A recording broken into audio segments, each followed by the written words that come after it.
오늘도 하나님께서 이 아침 크신 은혜를 우리 가운데 베풀어 줄 줄로 믿습니다. 할렐루야. 네. 오늘 본문인 신명기는 모세의 설교입니다. 신명기는 모압 평지에서 모세가 이스라엘 백성들에게 했던 설교의 모음집이라고 할 수 있습니다. 오늘 본문의 이스라엘 백성들은 모압 평지에 함께 다 같이 모여 있습니다. 왜 모여 있을까요? 그들이 이제 드디어 광야 생활을 마치고 가나안 땅 입성을 하기 위해 모여 있었던 것입니다. 이스라엘 백성들, 오늘 본문의 이스라엘 백성들은 가나안 땅 입성을 꿈에 그리던 그날을 드디어 앞두고 있는 시기입니다. 새로운 시대가 펼쳐지는 너무나도 중요한 시기라고 할 수 있습니다. 심정이 어떠했을까요? 새로운 것에 대한 기대감도 있었겠지만 아마 대부분의 이스라엘 백성들은 그 가나안 민족들, 그 장대하고 힘이 센 가나안 민족들과의 정복 전쟁을 앞둔 상태에서 굉장히 두려움과 막막함이 앞섰을 것입니다. 신명기는 이러한 상황에 놓인 이스라엘 백성들에게 하나님께서 모세를 통하여 주신 하나님의 말씀입니다. 신명기 말씀을 살펴보는 것은 오늘날 우리들에게도 굉장히 큰 유익이 있을 것이다 라고 저는 확신을 합니다. 왜냐하면 우리도 오늘날 참 새로운 시대 앞에 어찌해야 될 바를 모르는 상황 가운데 놓여져 있기 때문이죠. 코로나19로 인하여서 한 번도 경험해보지 못한 예측 불가능한 미래가 우리 가운데 놓여져 있는 상황 가운데 우리는 어떻게 나아가야 할지를 말씀 가운데 발견하는 이 아침이 되기를 간절히 소망합니다.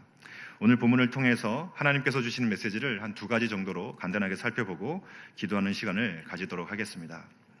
첫 번째로는 우리가 싸워야 하는 싸움은 순종 싸움이다 하는 것입니다. 우리가 싸워야 하는 싸움은 순종 싸움이다 하는 것이죠. 모세는 신명기를 통하여서 계속적으로 강조하는 것이 한 가지가 있습니다. 그것이 무엇일까요? 그것은 이스라엘아 들으라 하는 말입니다.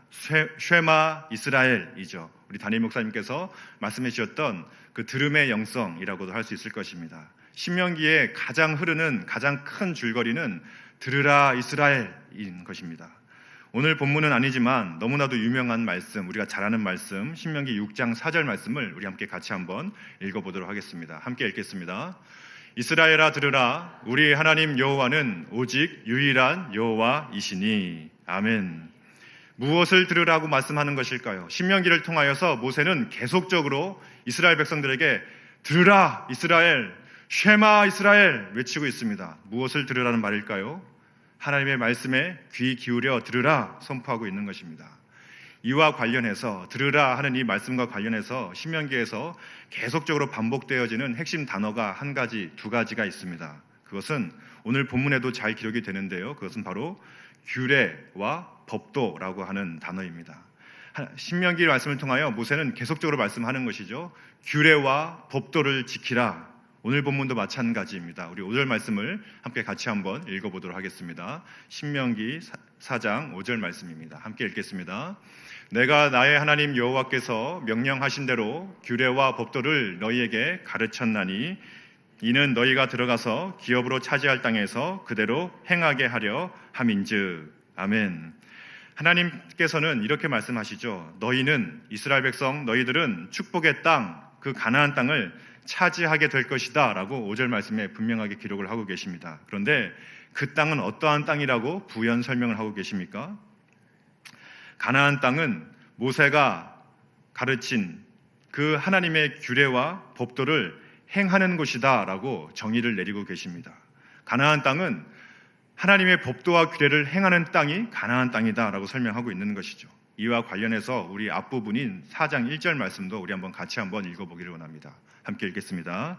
이스라엘아, 이제 내가 너희에게 가르치는 규례와 법도를 듣고 준행하라. 그리하면 너희가 살 것이요 너희 조상의 하나님 여호와께서 너희에게 주시는 땅에 들어가서 그것을 얻게 되리라. 아멘. 오늘 본문 그리고 4장 1절 말씀도 동일하게 말씀하고 있습니다. 하나님께서 모세를 통하여 주신 하나님의 법도와 규례를 지켜 행하라 라고 말씀하고 있는 것이죠. 왜 그렇습니까? 그 가나안 땅, 이스라엘 백성들이 이제 드디어 들어가게 될 그 가나안 땅은 어떤 땅이라는 것입니까? 하나님의 법도와 규례를 순종할 때에 얻게 될 땅이라고 말씀하고 있는 것입니다. 더 나아가서 그 땅에 들어가서 순종으로 하나님의 법도와 규례를 순종하며 살아가야 할 땅이 가나안 땅이다 라고 하는 것이죠. 이것이 가나안 땅의 특징인 것입니다. 이것이 신명기를 읽을 때 가장 중요한 포인트라고 할 수 있습니다. 모세는 신명기 설교를 하는 동안에 지속적으로 규례와 법도라는 단어를 계속해서 사용합니다. 규례가 무엇일까요? 규례라고 하는 히브리어 단어는 새겨진 것이라는 뜻입니다. 하나님께서 돌판에 새겨주신 하나님의 율법을 말씀하고 있는 것이죠. 법도는 무엇입니까? 법도라고 하는 히브리어 단어는 판결한 것 혹은 결정된 것이라고 하는 뜻입니다. 관습이나 혹은 이전의 재판을 통하여 굳어진 판례를 통하여 재판되어 결정된 규례라고 하는 것이죠. 결국 신명기에서 모세가 말하는 규례와 법도라고 하는 것은 시내산 율법 전체를 아우르는 표현인 것이고, 더 나아가서 하나님의 말씀 그 자체를 가리키는 것입니다. 그러므로 규례와 법도를 준행하라 하는 표현은 하나님의 말씀을 듣고 순종하라라고 하는 의미인 것이죠. 그렇다면 왜 모세는 이 가나안 입성을 앞두고 하나님께 순종해야 된다는 말을 이토록 강조하고 있는 것일까요? 한 번도 아니고 두 번도 아니고 신명기 내내 계속해서 다른 표현을 써가면서 들어라, 보라, 명심하라, 규례와 법도를 또는 명령을 행하라, 준행하라, 왜 이토록 계속해서 이러한 하나님에 대한 순종에 대한 메시지를 강조하고 있는 것일까요? 그 이유는 순종이라고 하는 그 개념이야말로 가나안 땅을 가장 잘 설명할 수 있는 개념이고 단어이기 때문이다 하는 것입니다. 무슨 말인가? 순종으로 얻는 땅이 가나안 땅이라는 것입니다. 가나안 땅은 순종을 얻는 땅이라는 것이에요. 그리고 순종을 통하여서만이 그 가나안 땅에서 하나님이 예비해 놓으신 풍성한 은혜를 경험할 수 있는 땅이 바로 가나안 땅이라는 것입니다. 가나안 땅은 순종을 빼놓고는 도저히 설명할 수 없는 땅이 가나안 땅이다라는 것이죠. 순종해야만 들어갈 수 있고 입성할 수 있고 얻어낼 수 있는 땅입니다. 더 나아가서 그 가나안 땅, 하나님이 예비해 놓으신 젖과 꿀이 흐르는 그 풍성한 은혜와 결실은 순종을 통하여 주어지는 땅이 바로 가나안 땅이다 하는 것입니다. 달리 말하면 이 가나안 땅은 하나님이 온전히 주인 되시는 땅, 바로 그 땅이 가나안 땅이다라고 표현하고 있는 것이죠. 모세는 신명기 11장에서 가나안 땅의 특징을 설명하고 있습니다. 신명기 11장 10절로 12절 말씀을 함께 천천히 같이 읽어보겠습니다. 함께 읽겠습니다. 내가 들어가 차지하려 하는 땅은 내가 나온 애굽 땅과 같지 아니하니 거기에서는 너희가 파종한 후에 발로 물 대기를 채소밭에 댐과 같이 하였거니와 너희가 건너가서 차지할 땅은 산과 골짜기가 있어서 하늘에서 내리는 비를 흡수하는 땅이요 내 하나님 여호와께서 돌보아 주시는 땅이라. 연초부터 연말까지 내 하나님의 여호와의 눈이 항상 그 위에 있느니라. 아멘. 가나안 땅은 어떤 땅입니까? 방금 읽은 12절 말씀을 보게 되면 놀라운 축복의 땅입니다. 그야말로 약속의 땅, 축복의 땅이죠. 하나님이 돌보아 주시는 땅이다 라고 기록을 하고 있습니다. 여호와의 눈이 연초부터 연말까지 항상 그 위에 있는 땅이 가나안 땅이다 라고 설명을 하고 있습니다.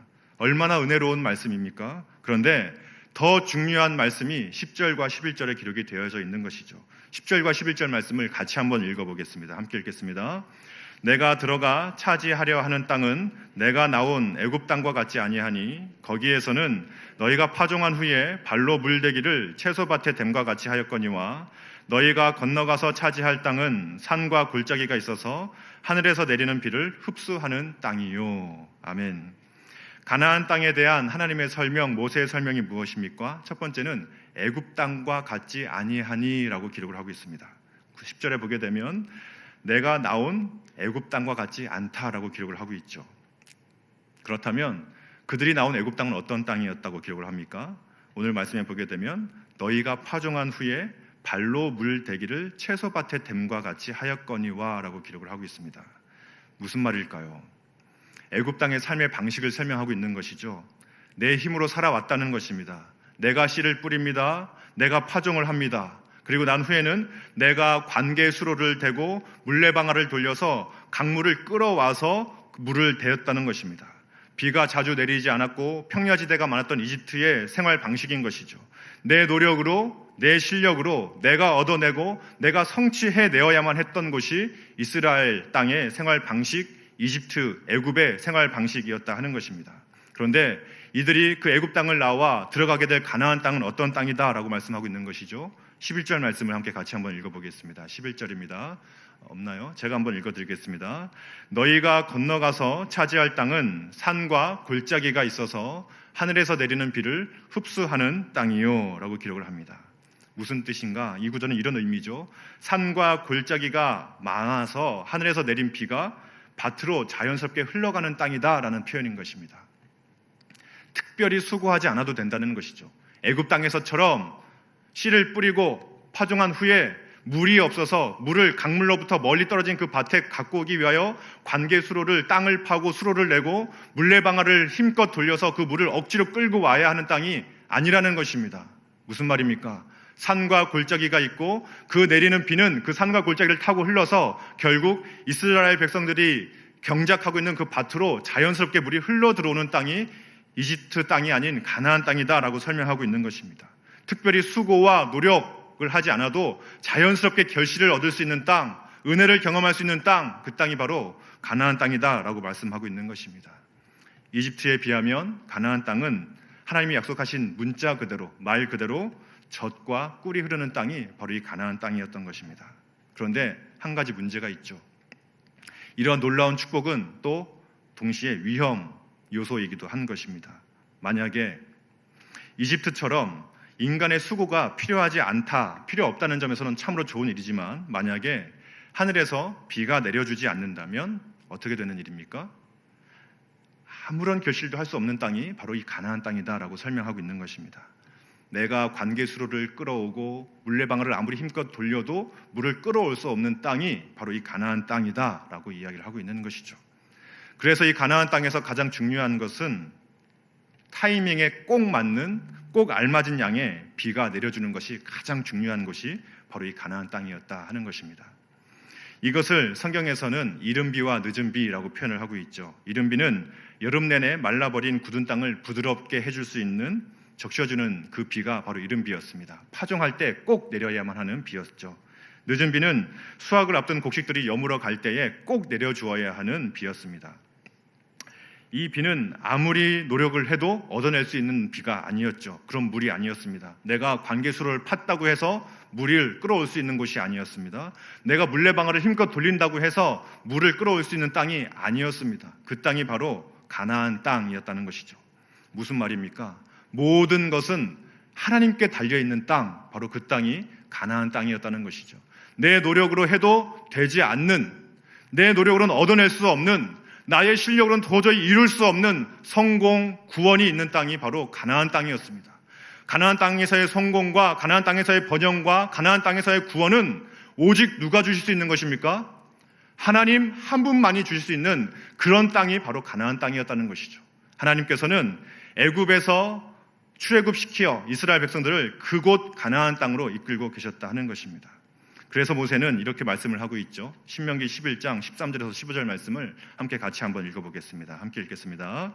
내가 오늘 너희에게 명하는 내 명령을 너희가 만일 청종하고 너희의 하나님 여호와를 사랑하여 마음을 다하고 뜻을 다하여 섬기면 여호와께서 너희의 땅에 이른 비 늦은 비를 적당한 때에 내리시리니 너희가 곡식과 포도주와 기름을 얻을 것이요 또 가축을 위하여 들에 풀이 나게 하시리니 내가 먹고 배부를 것이라. 아멘. 무슨 말일까요? 이제는 내가 주도하는 인생을 살아왔다면 이스라엘 백성들이 그동안 애굽 땅에서, 이집트 땅에서 애굽의 종노릇하며 내가 주도하며 내 인생을 내가 책임지는 인생을 살아왔다면 이제는 인생의 주도권이 바뀐 것이죠. 누가 주도하신다는 말씀이십니까? 우리 하나님 여호와 하나님께서 이스라엘 백성의 인생을, 이스라엘 백성의 민족의 운명을, 그리고 우리들의 모든 생사화복을 하나님께서 주도하시겠다라고 말씀하고 있는 것입니다. 그곳이 바로 가나안 땅이었던 것이죠. 이것이 출애굽의 비전이었습니다. 하나님의 비전, 하나님의 큰 꿈은 바로 이 출애굽의 비전, 가나안 땅의 꿈은 바로 이런 것이었죠. 하나님의 통치가 완벽하게 이루어지는 바로 그 땅, 하나님의 나라를 이룰 수 있는 땅, 하나님의 민족을 이룰 수 있는 땅, 그 땅이 바로 가나안 땅이었던 것입니다. 하나님이 주인 되시는 민족을 삼으시고 하나님의 통치가 완벽하게 이루어지는 그 나라를 삼으시기 위하여 하나님은 이스라엘 백성들을 출애굽시키셔서 가나안 땅으로 이끌고 가셨다 하는 것입니다. 성경을 보면 아주 재미있는 표현이 한 가지가 나옵니다. 출애굽기 12장 41절을 보게 되면 이스라엘 백성을 가리켜서 하나님이 이렇게 말씀하시는데요. 함께 같이 한번 읽어보겠습니다. 함께 읽겠습니다. 430년이 끝나가는 그날에 여호와의 군대가 다 애굽 땅에서 나왔은즉. 무슨 말인가 하면 하나님께서 출애굽을 할 때에 이스라엘 백성들을 여호와의 군대라고 지칭을 하십니다. 무슨 말일까요? 그동안에는 애굽이 이스라엘의 주권자 역할을 했죠. 명령을 내리고 그들의 행동을 제약을 했습니다. 그러나 이제는 더 이상 애굽의 이방 신들이 이스라엘의 주권자가 아니라는 것이죠. 이스라엘 주권자는 누구라고 말씀하고 있는 것입니까? 바로 나 여호와 하나님, 나야말로 너희의 주권자다라고 하나님께서 친히 선포하고 계신 것입니다. 나를 따르라, 마치 사령관처럼 군대 장관처럼 말씀하고 있는 것입니다. 그런데 이 재미있는 사실이 여호수아에 가면 아주 생생하게 또 한번 드러나는 구절이 한 가지가 있습니다. 성경은 하나님이 주권자이시다, 하나님이 주인이시다, 하나님이 이스라엘의 왕이자 통치자이시다라는 사실을 계속적으로 출애굽 과정과 그리고 가나안 정복 전쟁을 통해서 계속적으로 보여주시는데요. 여호수아서 5장 13절 말씀을 우리 한번 같이 한번 읽어보겠습니다. 함께 읽겠습니다. 여호수아가 여리고에 가까이 이르렀을 때에 눈을 들어본즉 한 사람이 칼을 빼어 손에 들고 마주 서 있는지라. 여호수아가 나아가서 그에게 묻되 너는 우리를 위하느냐 우리의 적들을 위하느냐 하니. 이때가 언제입니까? 이스라엘 백성들이 모세가 죽고 난 후에 이제 여호수아와 함께 요단강을 기적적으로 건넌 후에 있었던 일입니다. 이제 가나안 땅에서의 첫 번째 본격적인 전투가 시작되기 바로 직전의 일이죠. 첫 번째 전투 여리고 전투를 준비하고 있었을 때입니다. 그때 이스라엘의 사령관이었던 여호수아는 정체불명의 한 사람을 만나게 됩니다. 그 사람은 여호수아를 마주서서 서 있었는데 그 손에는 칼을 빼어들고 서 있었습니다. 마주 서 있었죠. 정체를 알 수 없는 그에게 여호수아가 묻습니다. 너는 우리 편이냐 상대편이냐 라고 묻습니다. 그러자 그 정체불명의 사람은 자신이 여호와의 군대 대장이라고 자신을 밝히고 있죠. 여호수아 5장 14절 말씀도 한번 같이 한번 읽어보겠습니다. 함께 읽겠습니다. 그가 아니라 나는 여호와의 군대 대장으로 지금 왔느니라 하는지라. 여호수아가 얼굴을 땅에 대고 엎드려 절하고 그에게 이르되 내 주여 종에게 무슨 말씀을 하려 하시나이까. 아멘. 이스라엘 민족들은 가나안 땅에서 첫 번째 전투를 준비하고 있었던 아주 중요한 타이밍이었습니다. 아까 앞에서 봤던 것처럼 이스라엘 백성은 여호와의 군대였죠. 여호와의 군대가 이제 본격적으로 여호와의 군대로서 전투를 출정하기 위한 준비를 하고 있었던 때였습니다. 근데 바로 그때에 여호수아 앞에 한 사람이 나타난 것이죠. 그분이 누구입니까? 오늘 본문에 보게 되면 여호와의 군대 대장이다라고 말씀을 하고 있는 것입니다. 여호와의 군대에 진짜 대장이 나타났다라고 선언하고 있는 것이죠. 이 말을 들은 여호수아는 즉각적으로 그 여호와의 군대 대장 앞에 납작 엎드려 절합니다. 그리고 자신의 신을 벗어드리죠. 저는 이 장면이 가나안 정복 전쟁 중에서 가장 중요한 장면이라고 생각을 합니다. 당시 이스라엘의 사령관이 누구였습니까? 여호수아였습니다. 여호수아 장군이 모세 때 그 뒤를 이어서 이젠 여호수아가 이스라엘 총사령관으로 이스라엘을 진두지휘하고 있었던 때였습니다. 그런데 그러한 여호수아 앞에 누가 나타나신 것이죠? 이스라엘 군대의 진짜 사령관이 나타나신 것이죠. 진짜 명령권자가 나타나신 것입니다. 진짜 지휘권자가 나타나신 것입니다. 그게 누구입니까? 여호와 군대의 대장이 나타나신 것이죠. 바로 우리 하나님이 나타나신 것입니다. 그리고 여호수아는 그 여호와의 군대 대장 앞에 납작 엎드려 신을 벗은 채 자신의 모든 권리를 내려놓습니다. 그리고 하나님께 모든 지휘권을 맡겨드리고 있는 것이죠. 성경이 말하고 있는 이미지를 통하여 주는 메시지가 무엇입니까? 계속적으로 성경이 말씀하시는 것이 무엇이죠? 가나안 땅에 들어가는 모든 과정들을 통하여 하나님은 이스라엘 백성들에게, 그리고 이스라엘 다음 세대들에게, 그리고 이 책을 읽는 후대의 우리들에게 말씀해주고 있는 것입니다. 무슨 말입니까? 하나님이야말로 이스라엘의 대장이시다라고 말씀하고 있는 것이죠. 하나님이야말로 이스라엘의 주권자이시며 사령관이시며 명령권자이시다라고 선언하고 있는 것입니다. 모세는 신명기를 시작하면서 1장 2절과 3절에서 이렇게 기록을 하고 있습니다. 신명기 1장 2절 3절 말씀을 함께 같이 한번 읽어보겠습니다. 호렙산에서 세일산을 지나 가데스 바네아까지 10하루길이었더라. 40째 해 11번째 달 그 달 첫째 날에 모세가 이스라엘 자손에게 여호와께서 그들을 위하여 자기에게 주신 명령을 다 알렸으니. 아멘. 2절 말씀을 통하여 갑자기 뜬금없는 말을 하나 삽입을 해놓고 있습니다. 무슨 말입니까? 호렙산에서부터 가나안까지 10하루길이면 갈 수 있는 길이었다라고 기록을 하고 있는 것이죠. 40년 광야 생활을 다 마치고 이제 가나안 땅에 들어가야 되는 이스라엘 백성들에게 선포하고 있는 그 말씀 가운데에 뜬금없이 과거를 회상하고 있는 것입니다. 갑자기 출애굽하여 호렙산을 거쳐서 가나안까지 갈 때에 그 길은 10하루길이면 가는 길이었다라고 선언하고 있는 것이죠. 그런데 이스라엘 백성들은 그 길을 몇 년 걸려서 갔습니까? 3절 말씀을 보면 40째 해 11번째 달 그 달 첫째 날이라고 기록을 하고 있습니다. 몇 년 걸렸다는 뜻이죠? 40년이 걸려갔다는 것입니다. 10하루면 갈 수 있는 그 길을 40년이 걸렸다. 도대체 모세는 이 신명기 말씀을 선포하면서 가장 초두에 이 말을 왜 하고 있는 것입니까? 출애굽이라고 하는 사건은 단 하루면 되는 사건이었습니다. 그리고 광야 여정은 단 10하루길이면 충분히 통과할 수 있는 그런 거리였습니다. 그러나 이스라엘 백성들이 애굽에서 자신이 주인되어 자신이 주도하던 인생을 벗어버리는, 하나님을 온전히 내 삶의 주인으로 모셔드리는 진짜 출애굽, 그 진짜 출애굽은 몇 년이 걸렸다는 것입니까? 40년이 걸렸다는 것입니다. 거리는, 장소는 금방금방 변할 수 있겠습니다. 우리의 행동은 금방금방 교정이 될 수 있겠죠. 그러나 내 마음의 중심에 내가 주인되어 단단히 자리 잡고 있는 내 자아가 깨어지는 데는 40년이 걸렸다는 것입니다. 진짜 출애굽은 40년이 걸려서야 비로소 시작할 수 있었다라고 성경이, 모세는 기록하고 있는 것이죠. 출애굽은 단순한 장소의 변화가 아닙니다. 출애굽은 단순한 생활의 개선이 아닙니다. 진정한 출애굽은 주인의 변화가 진짜 출애굽인 것이죠. 애굽을 주인 삼고 애굽의 여러 가지 우상을 숭배하며 내 자신이 나의 주인 되어 살아왔던 모든 삶을 다 청산하고 이제는 내 삶의 주인을 하나님으로 온전히 모셔다 드리는 삶, 그 삶의 시작이 출애굽의 시작이고 가나안 땅의 시작이었다 하는 것입니다. 가나안 땅은 좋은 무기로 들어가는 땅이 아니었습니다. 가나안이라고 하는 땅은 하나님이 내 삶의 주인 되어 주실 때에만 비로소 들어갈 수 있는 땅이 그 가나안 땅이었던 것이죠. 가나안이라고 하는 땅은 하나님을 주인으로 모시고 살아가야 하는 땅이 바로 가나안 땅이었다 하는 것입니다. 우리의 신앙도 마찬가지이죠. 우리가 성도로서 하나님이 약속하신 은혜와 축복을 누리는 비결이 무엇입니까? 내가 열심히 어떤 종교적인 성취를 이루어내고 내가 열심히 무언가를 이루어내는 것입니까?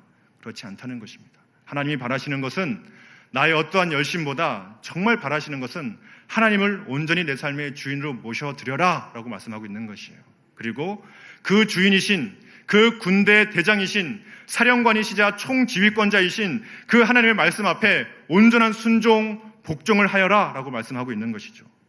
내가 주도하는 인생에서 하나님이 주도하는 인생이 되실 때 우리의 삶은 젖과 꿀이 흐르는 가나안의 축복을 누릴 수 있다라고 말씀하고 있는 것입니다. 유명한 시인 릴케는 이러한 기도를 올려드렸습니다. 제가 읽어드리겠습니다. 내 눈을 감겨 주십시오. 그래야 당신을 볼 수 있습니다. 내 귀를 막아 주십시오. 그래야 당신의 음성을 들을 수 있습니다. 시끄럽고 혼란스러운 이 세상 속에서 우리가 집중해야 되는 것은 무엇입니까? 하나님의 말씀인 줄로 믿습니다. 특별히 코로나19로 인하여서 참 많은 소리들이 들려옵니다. 참 많은 혼란스러운 소식들, 참 많은 대책들과 대안들이 우리 가운데 쏟아져 들어오고 있습니다. 그러나 우리가 이때 진짜 집중해야 할 것은 세상에 네이버에, 구글에, 빅데이터의 여러 가지 통계와 자료들, 어떤 그런 논평들이 아니라 하나님의 말씀인 줄로 믿습니다. 우리의 지휘권자이신, 우리의 총사령관 되신, 우리의 군대 대장이신 하나님의 말씀 앞에 온전히 순종할 수 있는 은혜가 우리 가운데 있기를 간절히 바랍니다. 코로나19가 장기화되면서 특별히 우리 담임 목사님께서는 어떻게 이 상황에서 성도님들 더 섬겨드릴 수 있을까 늘 고민하며 우리 교육자들과 함께 정말 많은 애를 쓰고 있습니다. 느껴지시죠? 할렐루야. 모든 대예배를 비롯해서 청년부 예배, 주일학교 예배를 다 유튜브로 다 올리고 있습니다. 지난주에는 중고등부 예배가 실시간 또 유튜브로 한번 해봤어요. 되더라고요. 할렐루야. 또 뭐 그뿐만이 아니라 큐티집을 또 교회 못 오시는 분들을 위해서 우편 발송을 해드리고 있고, 또 날마다 큐티를, 새벽기도 못 오시는 분들을 위해서 또 날마다 큐티라도 하시도록 또 큐티 가이드 영상을 부족하나마 우리 교역자들이 또 돌아가면서 하고 있습니다. 도움이 되시죠? 네, 감사합니다. 네. 모든 교역자뿐만이 아니라 담임 목사님을 비롯한 모든 교역자뿐만이 아니라 영상 간사님, 편집 간사님, 뭐 여러 가지 간사님들이 모두가 평소보다 배 이상의 수고와 노력으로 정말 이 시대를 어떻게 하면 우리 성도님들 말씀 앞에 정말 그 말씀을 듣게 할 수 있을까 노력하며 불철주야 정말 노력을 하고 있습니다. 특별히 지금은 이제 여름 성경학교와 수련회가 되었는데 정부에서는 하지 말라라고 했습니다. 그러나 할 수 없지 않습니까? 그래서 주일 예배 시간을 통해서 성경학교와 수련회를 진행하고 어떻게든 해보려고 지금 발버둥을 치고 있습니다. 담임 목사님께서 아주 그냥 열심히 교역자들에게 아주 그냥 열심으로 이렇게 하고 계시는데요. 이렇게 하는 이유가 무엇입니까? 이 혼란하고 어려운 시기를 이겨나가는 길은 어디에 있다는 것이죠? 말씀에 있기 때문인 것입니다. 우리가 뉴스를 보아도 답 안 나옵니다. 담임 목사님도 말씀하시잖아요. 여러 가지 세미나 무슨 해봐도 답이 없어서. 그래서 우리가 지금 뭐 하고 있어요? 포스트 코로나 세미나를 지금 우리 교회에서 직접 하고 있는 것입니다. 이 혼란하고 어려운 시기를 이겨나가는 길은 오직 하나님의 말씀에 있기 때문인 줄로 믿습니다.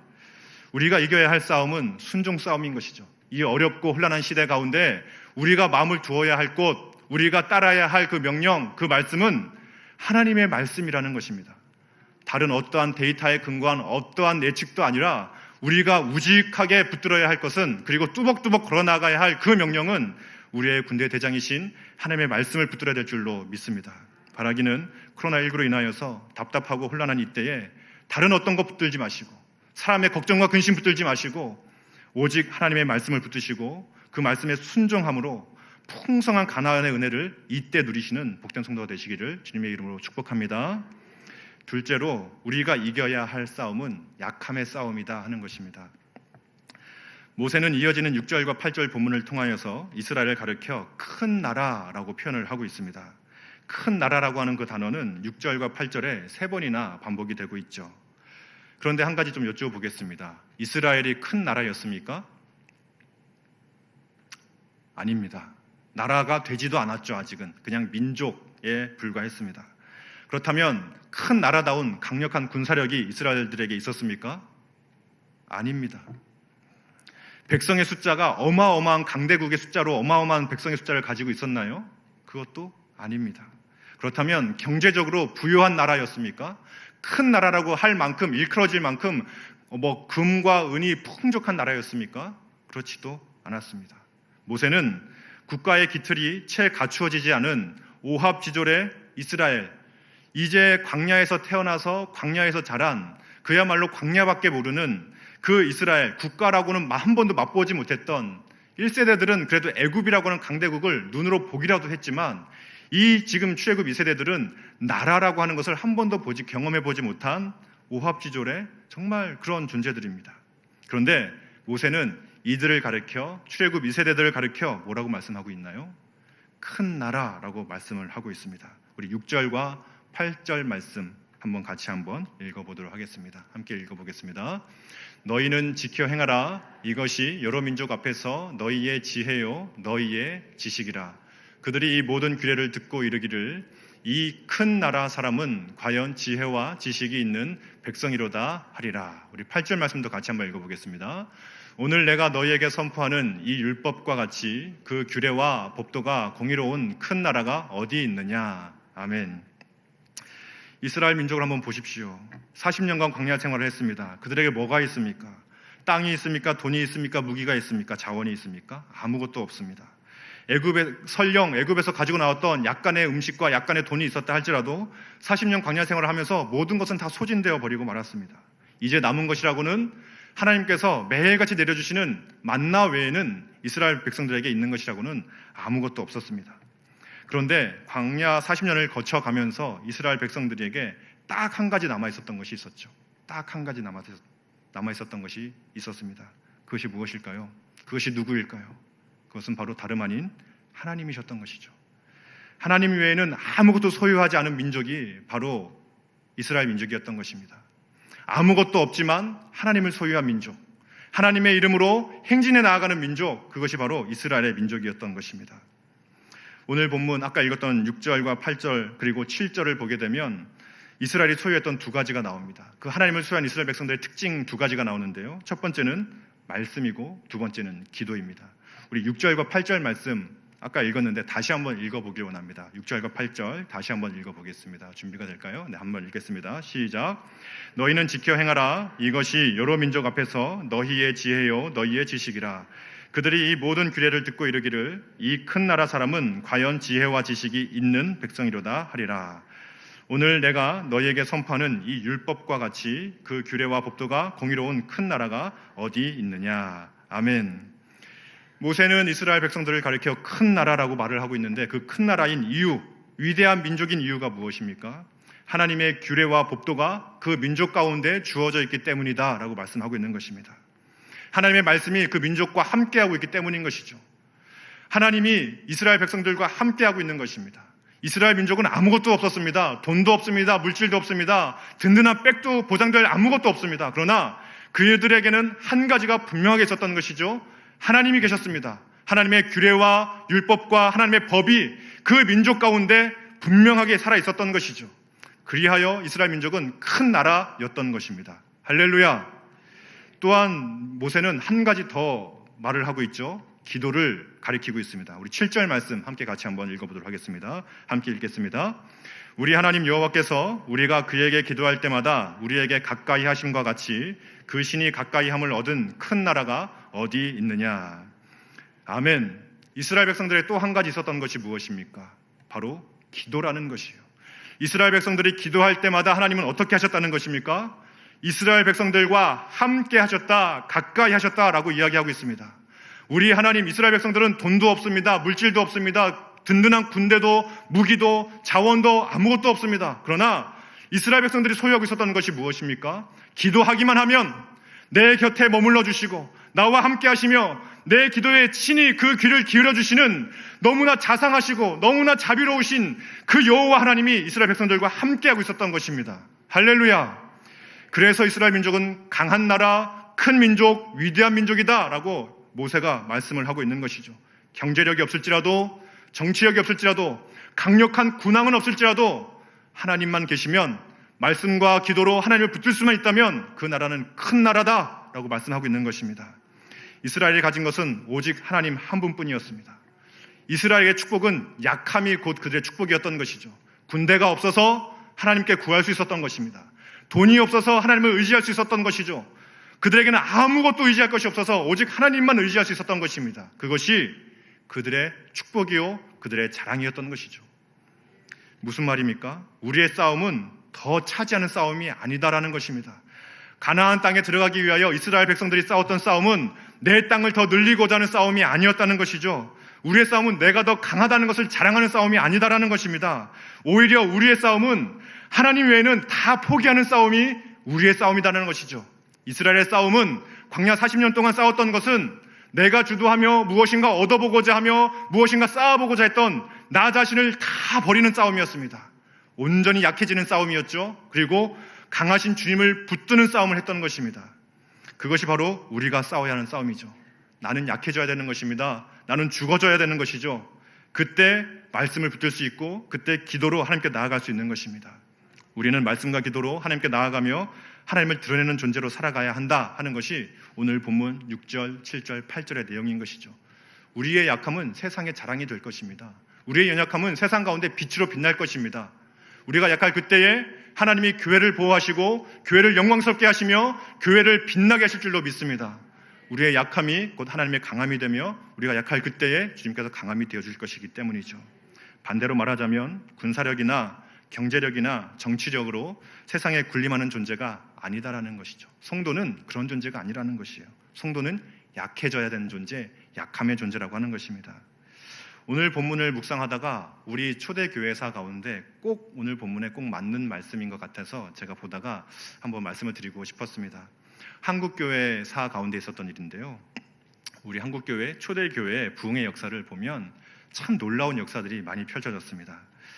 1900년대 초에 잘 아실 것입니다. 원산과 평양을 중심으로 일어났던 놀라운 대부흥의 역사를 많이 들어보셨을 거라고 생각을 합니다.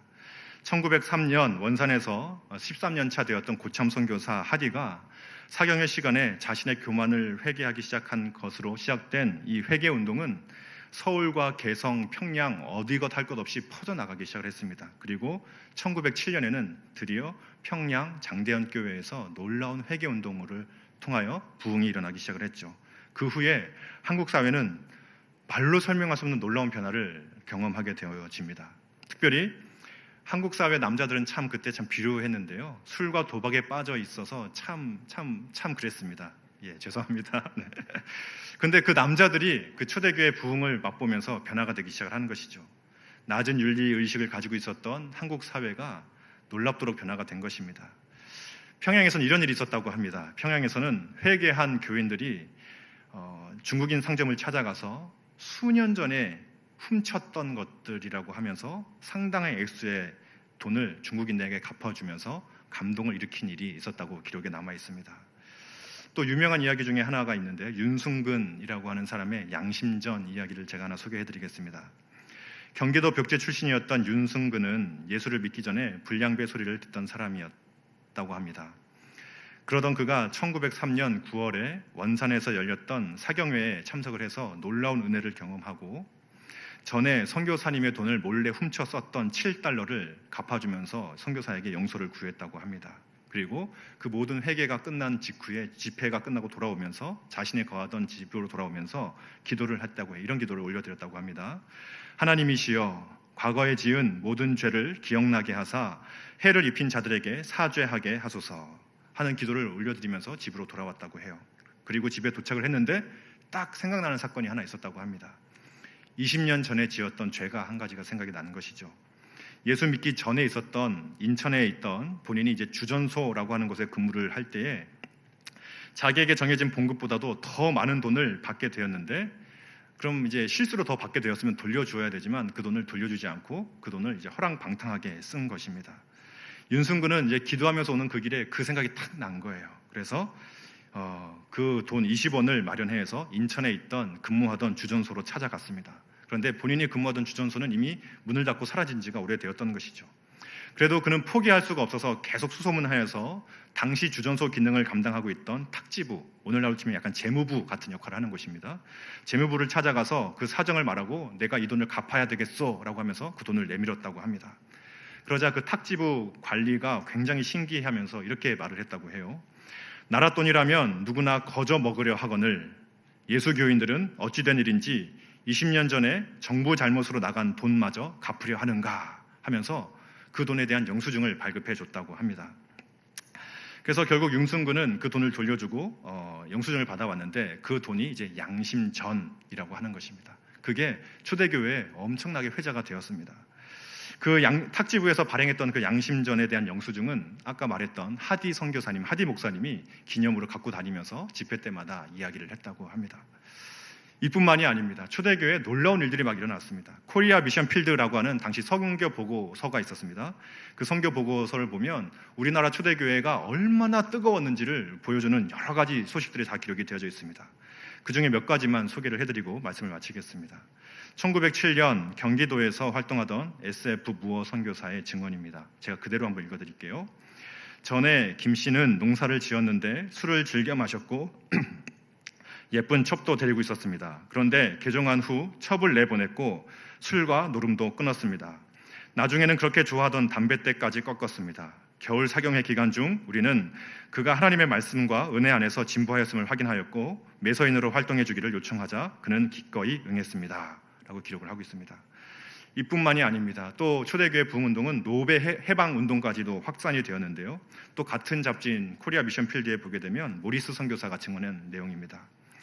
운산 지방에 살고 있는 한 부인은 노비 모녀를 부리고 있었는데 한국 법에 따르면 노비는 가축이나 마찬가지로 주인이 마음대로 처분할 수 있었습니다. 부인은 이들 모녀를 300원에 주고 샀답니다. 그런데 부인은 기독교인이 되고 난 후 어린 노비를 팔지 않고 오히려 자유를 주었고 그가 혼인할 때에는 마치 자기 딸처럼 선물을 잔뜩 마련해 주었습니다. 어머니에게도 자유를 주었는데 그 여인은 집을 나가지 않고 옛 주인과 살기를 원하고 있습니다. 이런 이야기들이 펼쳐지고 있는 것이죠. 자신이 개처럼 부리던 노예를 자기 딸처럼 삼아주고 있었던 것입니다. 또 높은 벼슬을 하던 조상경 씨라고 하는 사람이 있는데, 이는 자신의 선산을, 은혜를 받고 난 후에 선산을 가나안 교인들을 위한 묘지로 내놓기도 하고, 또 자신이 부리고 있던 노예들에 대한 노비 문서를 다 불사르며 자유를 주기도 했다고 합니다. 또 상을 당해서 제사를 드리고 있었는데 그 상청이라고 하는 그 구조물을 다 폐기해버리고 제사를 없애버리는 일까지 굉장히 선구적인 역할을 했던 사람입니다. 이러한 한국의 초대 기독교인들의 참 돌발적이고도 파격적인 이런 행동들은 한국 사회에 충격으로 다가오기도 했습니다. 그동안 모셨던 제사를 안 드리고 여러 가지 파격적인 행동을 했던 것이죠. 그런데 그들이 보여준 노예 해방이라든지 그동안 못되게 굴었던 비윤리적인 삶들을 다 청산하고 자비와 자선이 지역 주민에게로 그 소식이 알려지기 시작을 하자 파격적인 행동에도 불구하고 수많은 사람들이 예수를 믿는 일들이 막 번져 나가기 시작을 했습니다. 그렇게 해서 온 한반도가 평양에서 시작한, 원산에서 시작한 그 한반도의 부흥운동이 퍼져나가기 시작을 해서 한반도에 초기 한국의 윤리의식으로 자리 잡았다라고 기록이 남아져 있습니다.